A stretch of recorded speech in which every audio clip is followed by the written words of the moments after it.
this is an iHeart podcast. Guaranteed human. With no fees or minimums on checking accounts, it's no wonder that Capital One Bank Guy is so passionate about banking with Capital One. If he were here, he wouldn't just tell you about no fees or minimums. He'd also tell you about how Capital One cafes are open 7 days a week to assist with your banking needs. Yep, even on weekends. It's pretty much all he talks about, in a good way. What's in your wallet? Terms apply. See CapitalOne.com/bankguy. Capital One N.A., member FDIC. Work can be a little weird. Cringy training seminars, coworkers who won't stop talking about their plant, forgetting the mute button at an inopportune moment. We have to deal with a lot on any given workday. Sometimes it can feel hard to thrive and move forward in your career. Well, that's where LinkedIn comes in. LinkedIn helps you get ideas and insights from experts in your field, connect with people professionally, grow your network, and access tools designed to help you find the right fit for your next role. Whether you're just getting started, figuring out your next move, or looking to accelerate your career, LinkedIn is built to support you at every stage, because LinkedIn is the network that works for you. Visit linkedin.com/knowstuff to learn more. Welcome to Stuff You Should Know from HowStuffWorks.com.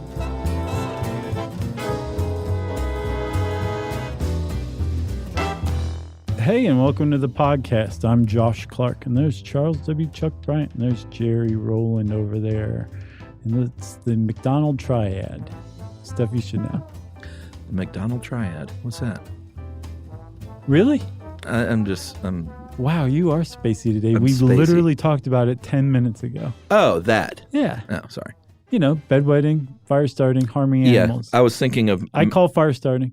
I call bedwetting. All right, Jerry's an animal harmer. Well, we know that's not true. But the first thing I thought of was a McDonald's because I am totally spacey today. And plus, you could probably use some McDonald's right now, I'll bet. Well, I already ate, but if I hadn't have eaten ramen, I could have totally partied on a quarter pounder. Quarter pounder, definitely not a Big Mac, right? I don't do Big Macs. It's the sauce. It's a weirdo sauce. Yeah, I don't do it. And you don't need another third piece of bread. No, it is a great standard of measure, though, isn't it? What do you mean? Big Macs, this is like sure, yeah. X Big Macs of calories or something. It's a unit of measure here in America. I don't think I've ever had a Big Mac in my life. I've had like maybe one, maybe two. Yeah? I've pretty much learned my lesson the first time. Yeah, I'm a quarter pounder guy. I like quarter pounders, but really there's nothing better than just their plain old double cheeseburger. Oh, just their little smash burger? But the double cheeseburger. Mm-hmm. And there's a difference. They have a double cheeseburger and a McDouble. Did you know that? From what I can discern, the only difference is the double cheeseburger has 2 slices of cheese. The McDouble has 1. Everything else is the same. Where's the 1 piece of cheese? Why would you even sell it like that? That's weird. It doesn't make any sense. You could say McDouble with just 1 slice of cheese. The McStupid is what they should say, call like, it. Yeah, pull forward and hang your head in shame, and we'll give you your stupid sandwich. I'm going to go to McDonald's and order a McDLT. Remember those? Oh, yeah. The hot side hot and the cool side cool, right? Yeah. And you could like fold the little styrofoam container. Which, I mean, it kind of makes sense because even though I don't do the big garden on the burger anyway, part of the reason I don't is because I don't like hot, soggy lettuce. Right. So the McDLT would solve that. It would. But it was really just like, here's even more styrofoam. Yeah. And like, yes, it was terrible for the earth, but that was like the look of my youth. You know what I'm saying? The McDLT? Yeah. Well, no, the styrofoam containers that everything came in. Yeah. Everything. Like their cinnamon roll used to come in a styrofoam container, for God's sake. Yeah. You'd be like, can I have a pack of salt? And they'd put it in a styrofoam container. Yes, they would. Yeah. All right. That was got some big McDonald's dollars coming our way now. So I want to paint a picture for you, Chuck. Let's say you owned a McDonald's franchise here in town. Okay. And you decided that you wanted your daughter to take over the business. Sure. If you just said, okay, I'm ready to retire. It's your turn now. Come on in. I'll see you later. Good luck. You would not be doing what's known as nepotism right. You'd be doing it wrong. There's a right way to do it and a wrong way to do it. Yeah. But either way, what you're engaged in is nepotism. Yeah, they say. Wait, I really pulled that one out. Yeah. Okay. Of your butt? Yeah. Yeah. I didn't know if you meant pulled it off or pulled it out of your butt. I meant pulled it off. Oh, okay. You did. Very well. Nice transition for the Nepotism. That's all I was looking for. Yeah, they do say, I mean, some experts will say if you do have a family business and you want to eventually hand that over to your kids, if you really want to do that the right way, have them work outside the industry or in that industry, maybe for another company for a while. Yes. Gaining some experience outside your own company, because it can be very problematic to the other employees when that happens, because even if they're qualified, there's a bit of a target sometimes on their back. It's unfair to them. It's unfair to the other employees. It says a lot about you, too. It sends signals, whether you mean it or not. Yeah. It sends signals that you're insecure in your leadership and you need to surround yourself with people who you know will generally agree with you. Yeah. And even if they don't agree with you, you are bringing them in a position where they really owe you a favor. Mm-hmm. There's a lot of opportunity for people to be like, this person's not even qualified for this position. I'm more qualified. I'm just not their son or daughter. Right. This is BS. And then it also has a real chilling effect on morale around the company too, where it's like, no matter what I do or how good I am, I'm never going to get ahead because this employer, this boss is into nepotism and I'm not related to him. So I might as well just quit or go somewhere else or milk the clock. Yeah, I mean, this can take so many forms. Like, it is a time-honored tradition to start a small family business to pass along to your children. Mm-hmm. Like, there's nothing inherently wrong with that. Right. But then there's also the scenario where, mom and dad start a business and the son's off gambling and living up, tripping the lights fantastic, painting the town brown. Yeah, basically acting like Oscar Wilde or something. Yeah. And then it's just handed the keys to the kingdom, right? And they run it into the ground. But that happens. Yeah, there's a saying: the first generation starts the business, the second generation carries on the business, the third generation ruins the business. We grow the seed. We plant the seed. Right. Nature grows the seed. Sure. We sow the seed. What, did you just make that up? I think that was sounds like a hippie T-shirt. The Young Ones with like Coco Pelli on it or something. If I would have done it in my Young Ones accent, you probably would have. Did you watch that? The British TV show. How is that on the Young Ones? What, that saying? Was it like a recurring thing or? No, I think it was just in one episode. It just stands out to me. Wow, I guess so. I love the Young Ones. I haven't seen that in a while. I'm sure there are like 8 people that heard that and were like, "Oh my god!" Right? Yeah. Young Ones ref. So there is a right way to do nepotism, but for the most part, especially in America, especially in modern Western society, nepotism is largely frowned upon by the general population. But like you said, it's time honored, it's age old, and there's this great article that we're working from by the Grabster, who basically says, like, you can make the case that nepotism is what civilization was originally built on. Yeah. And that really what you're seeing, this disregard or this dislike or disdain for nepotism, is actually a tension between a meritocracy and nepotism, which are essentially two opposite socio-political sides of the same coin. Yeah. Okay? Yeah, and it's interesting too. I had no idea that in the animal, in biology in the animal kingdom, that they actually refer to animal behaviors as like things like natural selection as nepotism. Yeah, like kin selection, where you will go out of the way. We had a great podcast on that. Did. I couldn't remember if we actually did it or not. We did, huh? We did it. Okay, we did it. Good. But they will talk about in the animal kingdom things like a squirrel is more likely, let's say, to give a warning call, like a caw, or a whatever a squirrel does. That was a squirrel. Oh, okay. To give a warning call of a predator approaching if they're near family members, and if there are no family members around, they're kind of like whatever. Good luck. Which proves your point that squirrels are jerks, right? Seeing hell, Todd, and they only think about their own, right? So family wise.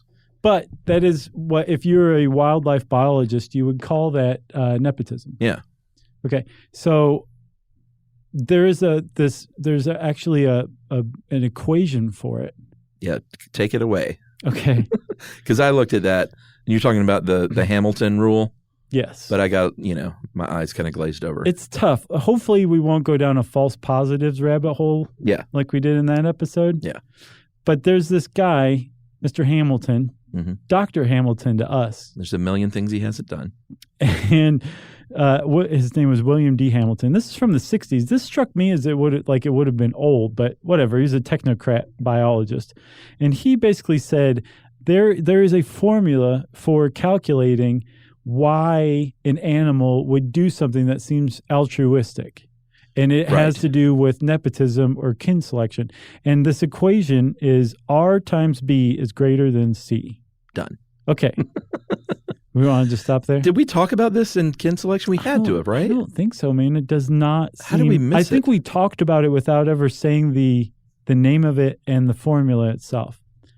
Okay. We just danced around it. Basically, so just real quick, R is the genetic relatedness of the person doing the altruistic act and the person benefiting.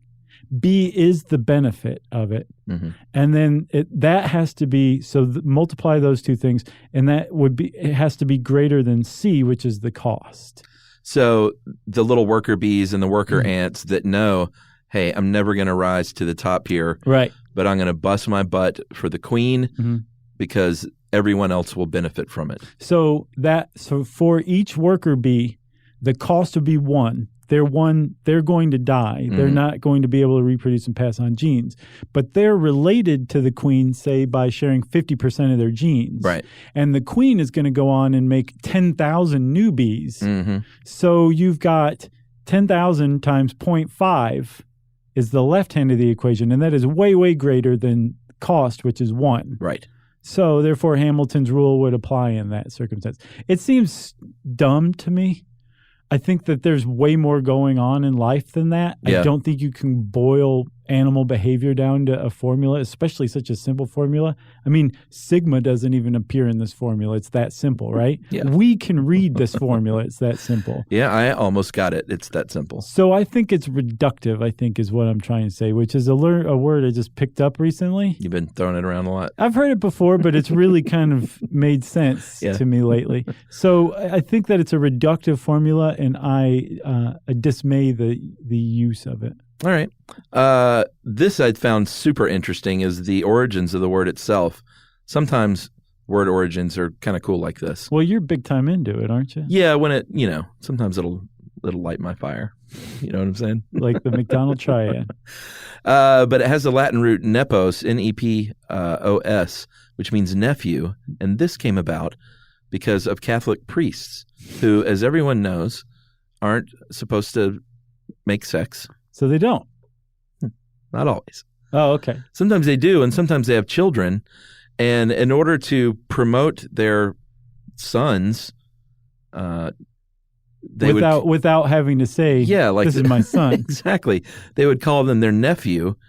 And that's where the root nepos means nephew. That's where it comes from. Yeah, I saw somewhere, I think in Adam, so Saul Bellows, the writer? Yeah. His son Adam wrote a very, very long article in The Atlantic in the early 2000s arguing in favor of nepotism, I think unsuccessfully. But I think he said one of the remaining definitions of nephew is an illegitimate son of a Catholic priest. Oh, really? Still today. Huh. Isn't that weird? Yeah, and then the 3 types that the grabster, I like to liken it to the Corleone family. Okay. Self-determined, coercive, and opportunistic. So self-determined being when you take a job a family member offers because it aligns with your own career goals, which would be Sonny. That's pretty ideal. Sonny Corleone. Oh, I gotcha. I thought you meant Sonny like great. Sunny days. Coercive nepotism is when you take a job because you feel forced into it, which is clearly Michael. And then opportunistic, which is I don't feel pressured and I just take the job because it's the easiest path, which is Fredo through and through. That really works. It really does. Nice job. Interesting. I mean, it stood out to me like a sore thumb. Sure. It did not stick out like a sore thumb to me. That's really something. Yeah. Okay. How about that?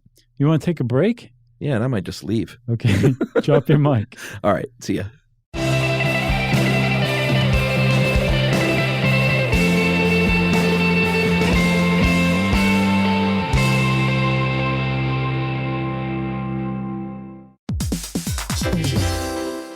Hey everybody, we're here to talk to you about Wayfair, who believes that spaces should be functional, they should be comfortable, they should be well-designed, and they can be well-designed by you with their help. Your updated space should feel more comfortable, inviting, and practical for everyday use. And we're talking about outdoor seating. We're talking about grills. We're talking about major appliances. If you need storage solutions, Wayfair can help you out. Patio lighting, rugs, decor. It is your one-stop shop for home. Yeah. I mean, it's getting nice out, so it's time to think about living outdoors for the next few months. And Wayfair knows that outdoor furniture, it's heavy, it's intimidating to assemble. So Wayfair has stepped in and said, we're going to handle the hard part so you don't have to. That's right. You can shop Wayfair Verified, your shortcut to the good stuff. And that means their team of product specialists are going to vet everything by hand using a 10-point inspection, testing things like, quality materials, functionality, and features, and even how long it takes to build that piece of furniture. And the overall experience save time, reduce hassle, and improved convenience. Patio season is here, and these deals won't last. So head to wayfair.com right now to get your outdoor space ready for way less. That's WAYFAIR.com.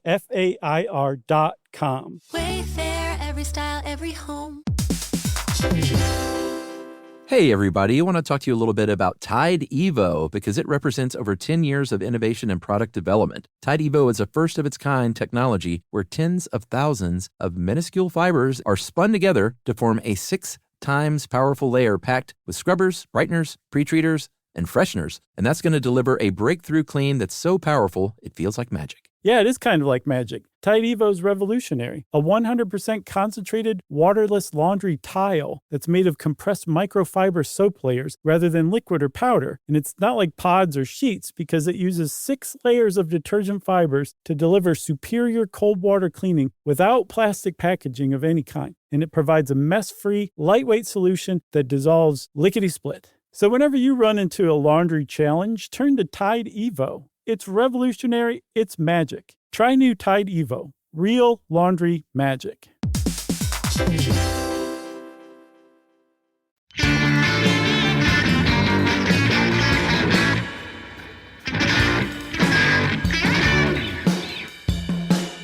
Okay, everybody. I talked Chuck into staying for the rest of the episode during the ad break. I'm here. So you've got the definition of nepotism. Mm-hmm. In the biological sense. There's also the sociological sense, which we kind of touched on in the workplace. Wait, we still haven't even said what nepotism is, just like we do. Oh, really? Yep. Oh, okay. Well, so nepotism is basically doling out favors, typically jobs, by a person in a position of power to people who are their relatives. Yes. There's another very, very closely related thing called cronyism, which is doing the same thing but handing it out to people who are friends or friends of friends and building a network, whether it's a business or a political institution or whatever, where there are favors done, reciprocal favors owed, and you have this very dense web that overlays that company or that overlays that institution. Yeah. It makes it very tough for outsiders to get into. Yeah. Which is why nepotism is the opposite of a meritocracy. A meritocracy is you are good at this job. This job is open. Yeah. We want you to come fill it. Instead, with nepotism, you say, we've got this position open. Let's get my nephew, meaning my illegitimate son, in here because I want him to prosper in life and this position will enrich him. Yeah, it's a really tricky thing because, you want to do friends and family favors. Right. But it's a slippery slope. If they're not qualified, even if they are, it's, it has an ugly connotation to it. Mm-hmm. But myself, I would be like, I want to hook up my friends and family. Right. And I want to be hooked up. Right. So you kind of hit it, man. It seems to me from everybody, and I don't necessarily agree with this, but it seems like everybody says it's not going anywhere. No. The best you can hope for is a healthy mix. Mm-hmm. And I guess it seems like a healthy mix is the best way to do it because you don't want a pure meritocracy because what you end up with is an institution that has all brains and no heart. Whereas if you have the opposite side, the other side of like the spectrum, pure nepotism, you have lots of heart but no brains. Right. So you want a mixture of the two. Yeah. And one of the places where nepotism has traditionally been frowned upon here in the U.S. is in government. Like we basically say, you go do whatever you want in your own business. Run it however you like. Even a publicly traded company that started out as a family company will sometimes still have a family member running the show. But with government, we say no. Nobody can do anything nepotistic in government. We've said it from the outset, and we've also broken that rule from the outset, too. It's a longstanding American tradition to include nepotism in government. Yeah, whether or not you're John F. Kennedy and you say, well, I'm going to make Bobby my attorney general, even though he has no law experience. Right. That was a if great you're Ted Kennedy. the current, what do you say? That was a great Ted Kennedy. But not John F. Kennedy. Yeah.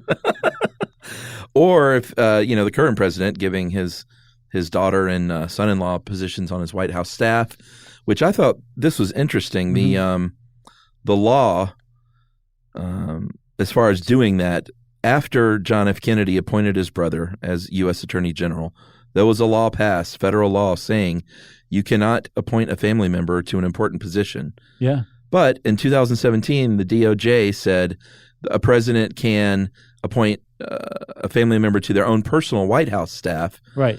But after FOIA documents were released in 2017, Freedom of Information Act, we learned that since the Nixon administration, you could not even appoint White House staff, and it's kind of it was overruled. There was a reversal of this, and was it to allow Trump to do that? I think it was just a reversal of the pattern, not like they said, okay, we'll reverse our ruling. There was just a history of the DOJ ruling against nepotism in White House staff. No, it says the January 2017 ruling was a reversal. Right, a reversal of the pattern since Nixon, I think is what they're saying.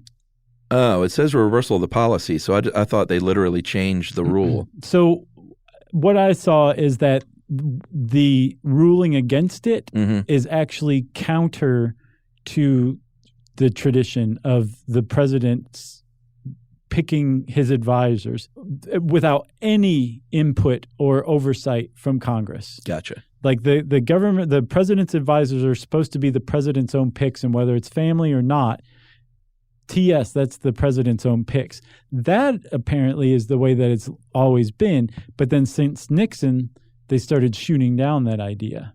Right. And the reason we're talking about politics now is because it's one of the clearer examples of how it can go wrong. Because the reason nepotism is so harmful in politics is because we're set up in a way in this country in such a way, supposedly, to have a system of checks and balances to where no one person is above the law. Right. And obviously, if you fill positions with family members, the rule of law and the good of the country has a very good chance of coming in second place to protecting your family member. Yeah.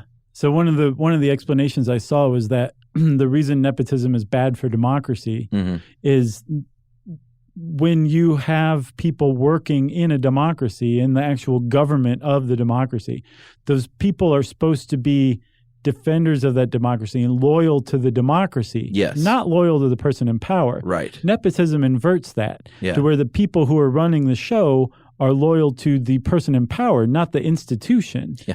So what you're seeing again right there is a tension between the meritocracy, where you have people who are loyal and dedicated to the institution, and nepotism, where you have people who are loyal and dedicated to the person in power who's doling out the jobs.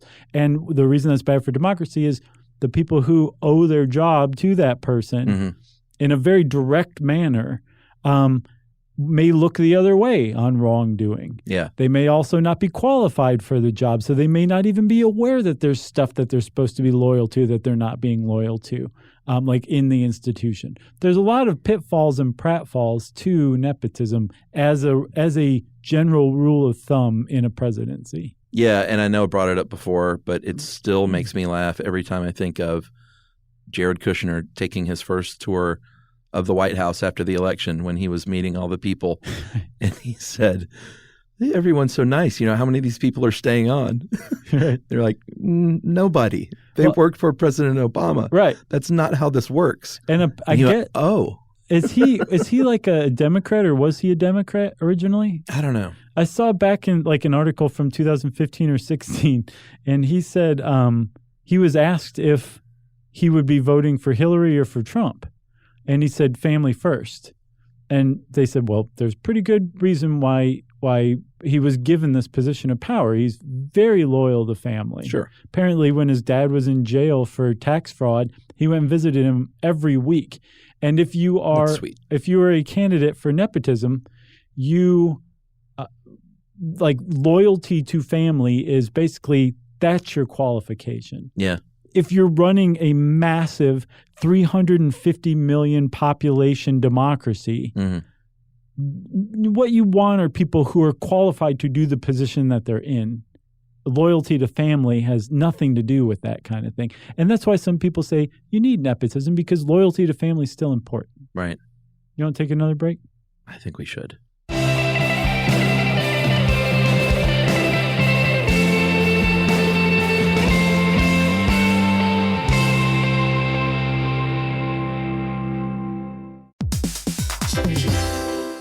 Hey, everybody. I want to talk to you a little bit about Tide Evo because it represents over 10 years of innovation and product development. Tide Evo is a first-of-its-kind technology where tens of thousands of minuscule fibers are spun together to form a 6 times powerful layer packed with scrubbers, brighteners, pre-treaters, and fresheners. And that's going to deliver a breakthrough clean that's so powerful it feels like magic. Yeah, it is kind of like magic. Tide Evo is revolutionary. A 100% concentrated, waterless laundry tile that's made of compressed microfiber soap layers rather than liquid or powder. And it's not like pods or sheets because it uses 6 layers of detergent fibers to deliver superior cold water cleaning without plastic packaging of any kind. And it provides a mess-free, lightweight solution that dissolves lickety-split. So whenever you run into a laundry challenge, turn to Tide Evo. It's revolutionary. It's magic. Try new Tide Evo. Real laundry magic.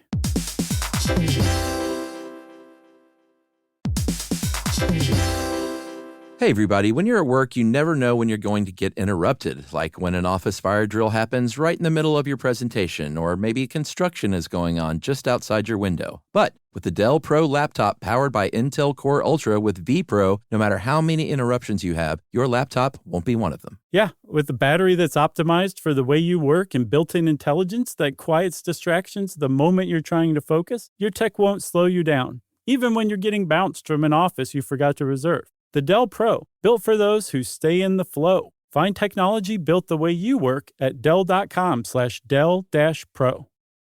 Built for you.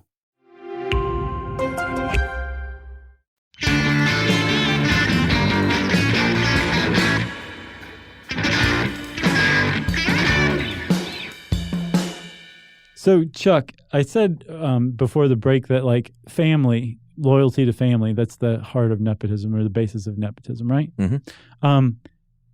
And family is very much associated with nepotism. And the family is, if you look at the world and humanity from a sociological perspective, that is the smallest unit of community. Yes. There's the individual, but the individual doesn't represent a community. A family represents a community. And so basically throughout history, throughout time, all over the world, the family has been the basic unit of society. And then it just kind of builds from there, right?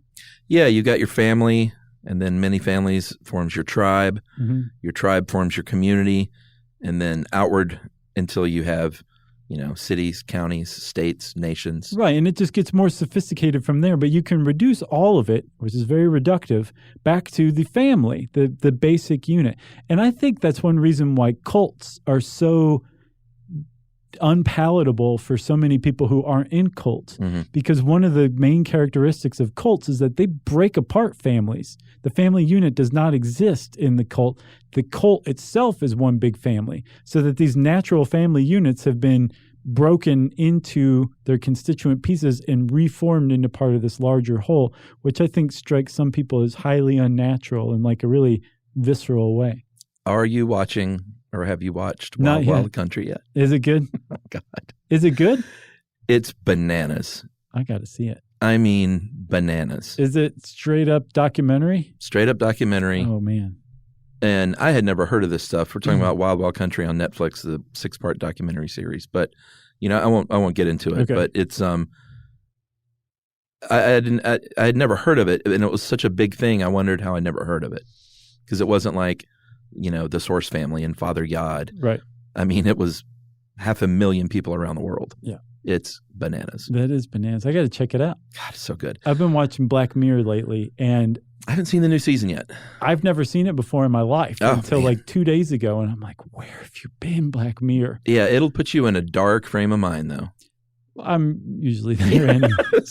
You're like, it's kind of been lightening me up. I actually, it's true. I've been working on existential risks, which has me like in the gutter right now. So Black Mirror's a step up. It kind of is, to tell you the truth. I'm like, well, this is kind of funny. That's funny. I saw the episode San Junipero. Did you see that one? I don't remember the names, but I saw the one where all like of them. It's in the afterlife, and the two women like basically find each other in the end of their life, and they get to go spend eternity together having fun. It was really sweet. Yeah, that one was. That one was good. It's like Twilight Zone every now and then had a heartwarming episode. Right. But I didn't realize that Black Mirror was our Twilight Zone. Yeah. No one told me. What do you think it was?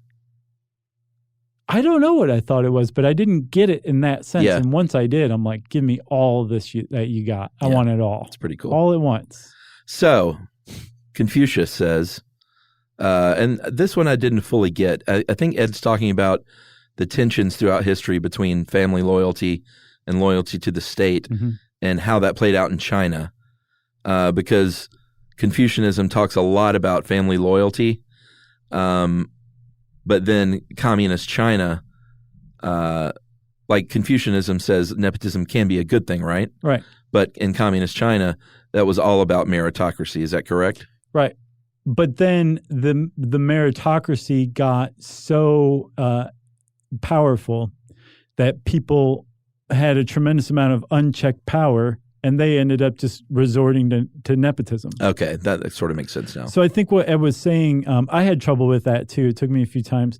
I think what he was saying is that is a great encapsulation of just the those desktop executive balls that click back and forth? Yeah. On one end, you got nepotism. On the other end, you got meritocracy. And they're just constantly going back and forth. Mm-hmm. And every once in a while, you get a good mix right in the middle. Yeah. When all the balls are settled, you get a nice mix of nepotism and meritocracy. But then when one ball's in the air on one side or the other, you got too much, and the system inevitably shifts toward the other direction. That's what I think it is. Yeah, and it seems like, too, when he's talking about the Roman Empire and stuff, like, eventually it's going to bite you in the butt if you just keep – it's almost incestual, and sometimes it literally was. Mm-hmm. But if you keep promoting your own family, you're going to eventually promote the doofus who has no idea how to run an empire. Cousin Ken. Yeah, Ken. Yeah.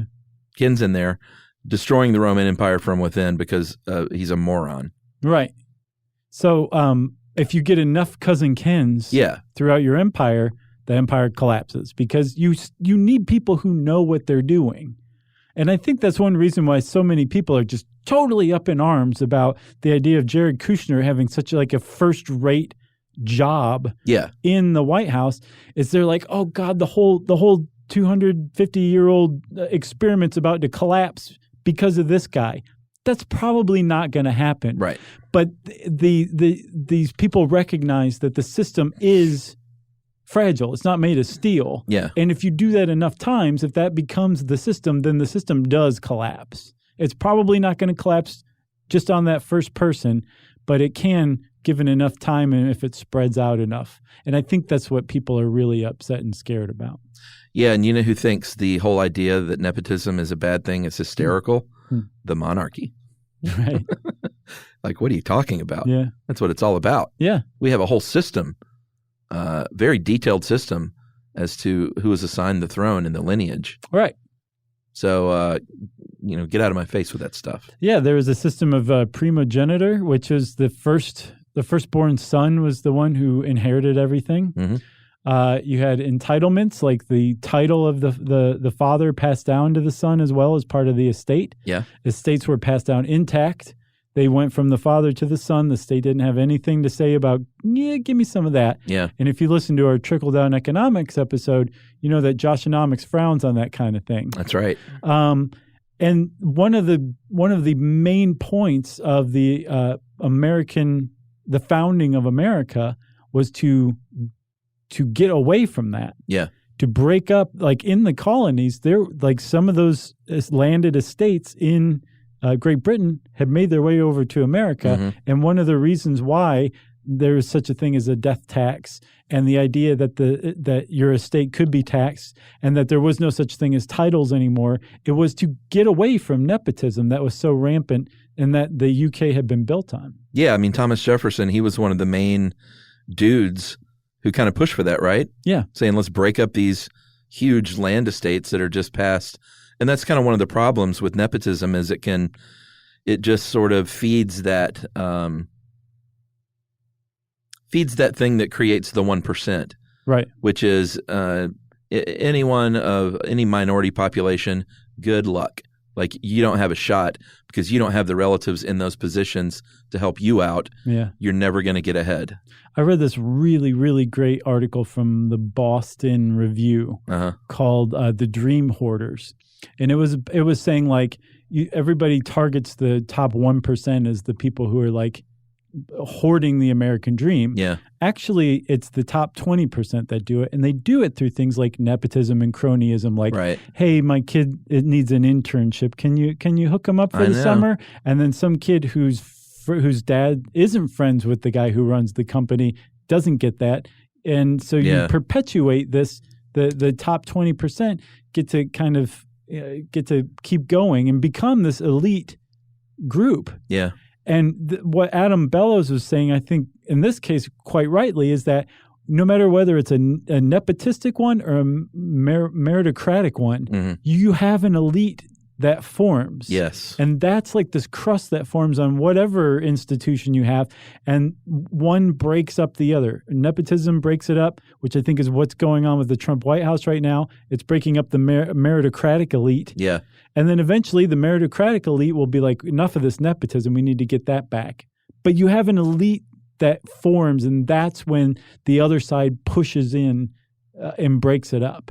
Yeah, but it's so like I said, I think we're all guilty of making that phone call, being like, my cousin, let me make a call, let me see what I can do. Right. This Boston Reader thing said, don't do that. If you really believe in merit, if you really believe in the meritocracy, don't do that. Like you are committing essentially a moral crime against a poor kid. I know, man. It's really tough to reckon with that.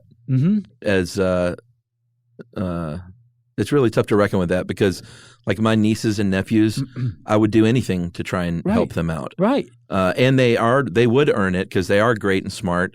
And it's not like, he's a real screw up, but let me see if I can make a call. Yeah. But even if they are qualified, it disrupts the system and might keep someone who doesn't have that opportunity down. And it for sure does. And the nepotism has been called a form of discrimination. Yeah. Like if I would assume that most of your nieces and nephews are white, right? They have 100% of them. Okay. Are. Well, I mean, if you have some adopted like people in your family, it might not be. Don't. But for the most part, when people pick up that phone and make that call, they're actually helping out their own race, their own ethnic group, certainly their own socioeconomic class. And so it is a form of discrimination in that sense too. It can also, and it was for a very long time, a form of sexism as well, sexist discrimination, because whenever we had anti-nepotism laws, it was very frequently in the form of a no-spouse rule. So your spouse couldn't come work at the company. Well, usually the men were already in the company, so it kept women out of the workplace. Right. And then there's also, you see examples of, I guess, what some people would call positive nepotism or cronyism. Like in the film business, let's say when let's say there was a TV show where an African-American was running the show. Right. Which is a rarity these days, but they may, or like Spike Lee famously did for many years, I'm going to hire black crew and give them an opportunity as much as I can. Right. And a lot of people would say, well, that's a form of positive nepotism or cronyism. Sure. Which is interesting. Right. And that's just a whole other kettle of fish. Sure. Right. But it is still a form of cronyism, and it is still a form of nepotism. I thought this one study was interesting. Granted, it was in the 80s, but 1989, there was a paper that found the child of a doctor has a 14% greater chance of being admitted into medical school than someone whose parents were not doctors, and that's after they controlled for variables. So that's called, legacy admissions to universities, things like that. That all just sort of reinforces that thing of, again, usually like white people with a little more money getting admitted into these universities and into these programs, not based on merit. And it's so funny, too, because there's so many people who consider themselves like liberal and progressive and all that, but they wouldn't hesitate to pick up the phone and support this entrenchment of this ruling class or group that they're, a part of. Right.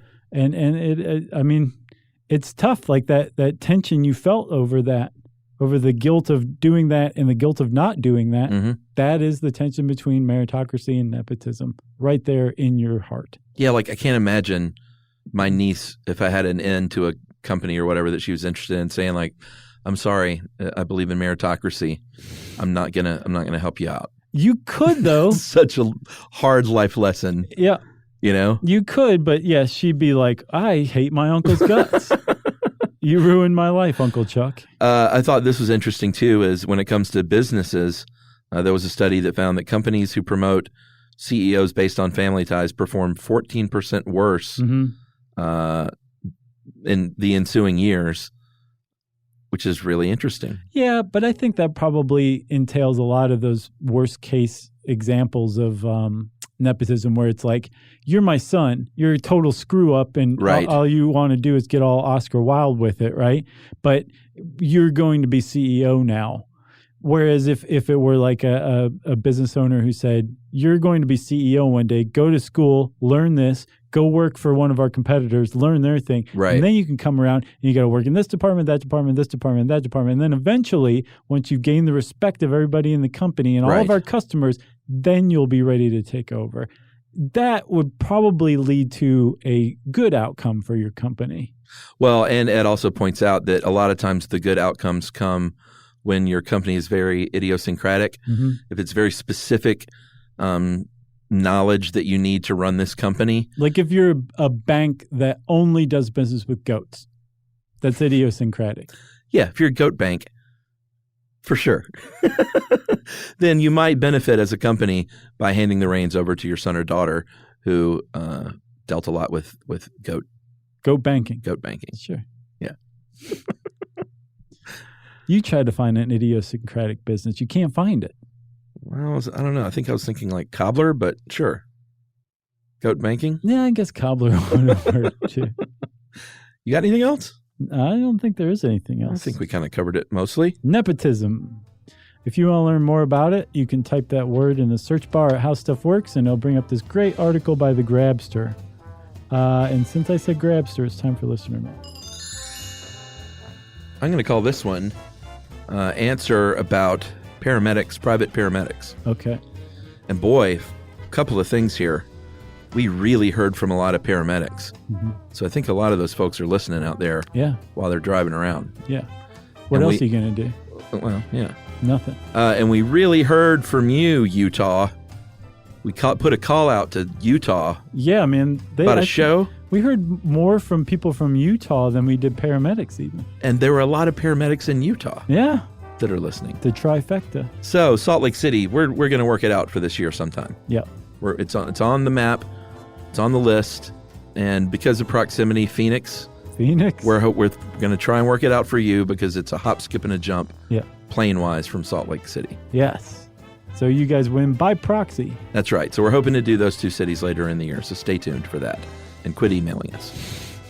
All right. Hey, guys, just want to email you with information about private ambulances.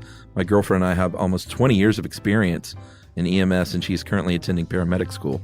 There are two different types of private ambulances, for-profit and non-profit. For-profit ambulances make a majority of their money from hospital discharges where they contract with area hospitals to take patients home or to a rehab facility. Contracts with nursing homes, transport them to and from dialysis and medical appointments, and transport to and also from intra-facility transfers. The private ambulance company I worked for had a contract with a rural hospital to transport emergency patients to a larger hospital with more resources. That's like the feeder hospital. I guess the farm so. team. Private ambulances can also have contracts with the municipalities to provide private 911 services, provide paramedics if the municipality operates on an EMT level, or to provide backup to the primary service. What? I think that kind of, you'll just listen to it on slow motion later. Okay, all right. And you'll get it. Nonprofit private ambulances can be hospital-based or municipality-based and usually provide 911 emergency services. Very rarely do they do non-emergency medical transport. The fire department I volunteer on operates a nonprofit ambulance service, and all money made goes back to the operational costs. Woo. That is from Jay Haley. Thanks, Jay. Thanks to you and your girlfriend for 20 years of EMT service between you guys. That's great. Did you ever hear the story about the guy who drove the cab who picked a woman up and found out that he was driving her to hospice and basically took her on a tour of like her memory lane or something like that and drove her around for hours she was like, turn here, I want to go see like my old house or something like that, and just basically drove her around for hours, and then when she was finally ready, took her to hospice and wouldn't take a dime from her. Yeah, I think I remember that, and I think I remember like weeping. Sure. It's a great story. Yeah. I didn't weep, but That's because you're dead inside. If you want to get in touch with us to tell us a great story, we love hearing great stories. You can tweet to us if it's a very, very short story. I'm at Josh Clark. Chuck's at Movie Crush, and we're both at SYSK Podcast. You can join us both on Facebook.com/StuffYouShouldKnow or Chuck at Facebook.com/Charles W. Chuck Bryant. You can send us an email to StuffPodcast@HowStuffWorks. And as always, join us at our home on the web, StuffYouShouldKnow.com.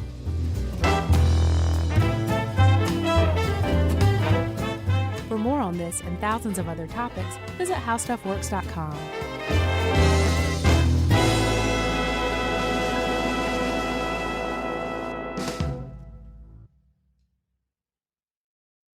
If audiobooks are your thing and you've been meaning to listen to more of them, you should check out a podcast called Earsay, the Audible and iHeart Audio Club, hosted by Cal Penn. Each episode spotlights standout audiobooks on Audible across all kinds of genres: sci-fi, comedy, romance, thrillers, and more, with Cal talking to guests who help break down what makes each story worth listening to. It's a fun, easy way to discover your next great audiobook. Check out Earsay on the iHeartRadio app, Apple Podcasts, or wherever you get your podcasts. Introducing the all-new Mazda CX-5, featuring more connection. Hey Google, where's the nearest Pilates class? Safety that has your back. More discovery on the scenic routes. More passion in the details. And more control in changing weather. The all-new Mazda CX-5. More to move every side of you. See it in 5 films at MazdaUSA.com/5sides. Google is a trademark of Google LLC. Sequences shortened and simulated. This is an iHeart podcast. Guaranteed human.